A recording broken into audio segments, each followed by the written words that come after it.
መንግስት። በሶስተኛ ደረጃ ነገረ ድህነትን የምናገኝበት ጥምቀት ምንድንበት ነው። ስለዚህ በቅዱስ መጽሐፍ ተጽፎ እንደምናነበው ጥምቀት የድህነት በር ነው። በአንድ ቤት ውስጥ ያለውን ነገር ለማየት መጀመሪያ በበር መግባት ያስፈልጋል። ጥምቀት በር ነው ማለት ነው።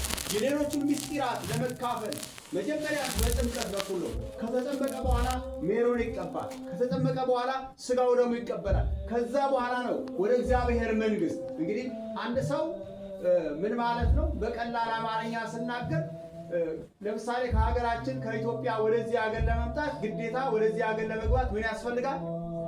ቪዛ ያስፈልጋል ማለት ነው። ጥምቀት ማለት ልክ ያ ነው ማለት ቪዛ፣ ወደ እግዚአብሔር መንግስት የምንገባበት። ያልተጠመቀ አይድንም። ለዚህ ነው ያመነ የተጠመቀ ይድናል ተብሎ የተጻፈው።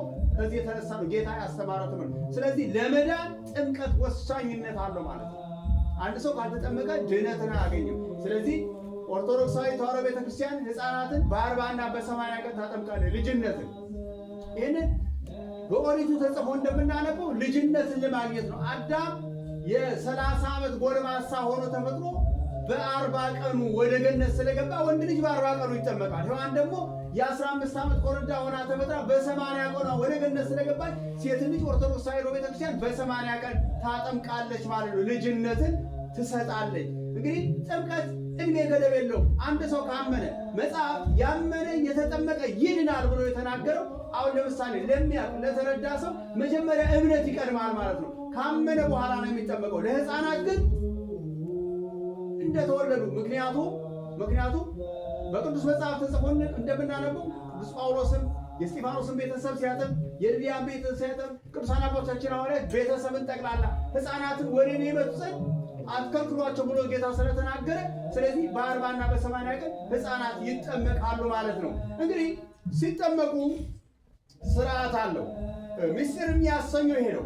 አሁን እናየዋለን። ሜሮኑን እናያለን፣ መስቀሉን እናያለን፣ ካህናቱን እናያለን። ይሄ የሚታየው ነው። በሚታየው የማይታየው ጸጋ ማለት የመንፈስ ቅዱስ ስጦታ የእግዚአብሔር ልጅ መሆን የሚታይ አይደለም። ስለዚህ ነው ምስጢር ያሰኘው። ሌሎቹን ምስጢራት ብንመለከት ምስጢረ ቁርባንን ብናይ፣ የተለያዩት ምስጢራት ምስጢረ ንስሐንም ብናይ ሁሉ ምስጢር ያሰኘው በሚታየው የማይታየው ጸጋ ስለሚገኝ ከዚህ ነው እንጂ ምስጢር የተባለው የተሸሸገ የተሸፈነ ነገር ስላለ ማለት አይደለም። በሚታየው የማይታየውን ጸጋ ስለምናገኝ ነው። እንግዲህ ኦርቶዶክሳዊ ቤተክርስቲያን ካጠመቀች በኋላ ሜሮን ትቀባለች። ሜሮን ልክ ማኅተም ማለት ነው። አንድ ደብዳቤ ተጽፎ ከታች ቲተር ከሌለው አድራሻ ከሌለው ከየት እንደመጣ ይታወቃል። ፊርማ ከሌለው ምን እንደሆነ ይታወቃል። ስለዚህ ሜሮን ማለት መንፈስ ቅዱስ የምንታተምበት ነው። ወንጌላዊ ቅዱስ ዮሐንስ በመልእክቱ ላይ በቅዱሱ መንፈስ የታተማችሁ ቅዱስን ቅባት የተቀባችሁ ብሎ እንደተናገረው፣ ስለዚህ ሜሮን ይቀባል ማለት ነው። በሶስተኛ ደረጃ ሕፃኑ ሜሮን ከተቀባ በኋላ ስጋው ደግሞ ይቀበላል። ከእንግዲህ ከዛ በኋላ የመንፈስ ቅዱስ ልጅነትን ያገኛል ማለት ነው። የእግዚአብሔር ልጅ ይባላል ማለት ነው። በ40 እና በ80 ቀን የተወለደ የተጠመቀ የክርስቶስ አካል ጌታ እንደተናገረው እኔ የወይን ግንድ ነኝ እናንተ ደግሞ ቅርንጫፎች ናችሁ ብሎ እንደተናገረው ወደ ክርስቶስ አካልነት እንገባለን ማለት ነው። ለዚህ ነው ቤተክርስቲያን ስትል እናንተ የተወደዳችሁ የክርስቶስ ቤተሰቦች የሚባለው። የክርስቶስ ያልተጠመቀ የክርስቶስ ቤተሰብ አይባልም። የክርስቶስ ቤተሰብ ለመባል መጠመቅ ያስፈልጋል ማለት ነው።